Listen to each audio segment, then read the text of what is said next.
এই যে আনেওয়ালা শবে বরাত, এই রাত্রি পরবর্তীকারে আলমে এত অধিক সংখ্যক তার হাবিবের উম্মতকে মাফ করিয়ার দিন, যেটা কল্পনা করা যেত না। কারণ আল্লাহর হাবিবে ফরমাইছেন এই রাত্রিতে, হযরত ইবনে আব্বাস থেকে রিওয়ায়াত, এই রাত্রিতে পরবর্তীকারে আলমে বনি কেলাব গোত্রর বকরির ফালর ফসমর সমপরিমাণ উম্মতরে আল্লাহ এই রাত্রিতে মাফ করিয়া দিন।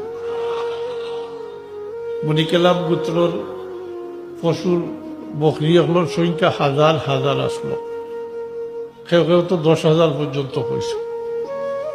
একটা বকরির পশম গণা সম্ভব নেই, জি না।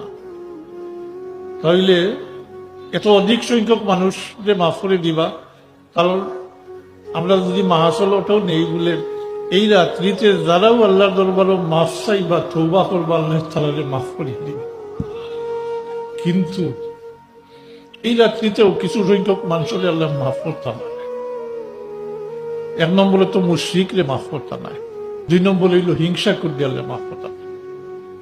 বিভিন্ন রেওয়ায়াত মিলাইলে আরো কয়েকগুলো আছে, এর মধ্যে এগুলো মা বাপর নাফরমান দিয়ে আল্লাহ মাফ করতাম না। আর আত্মীয়তার সম্পর্ক যে ছিন্ন করিলায়, আত্মীয়তার বন্ধন টুটাইলায়, অর্থাৎ সম্পর্ক রাখে না, তাহলে আল্লাহ মাফ করতাম না।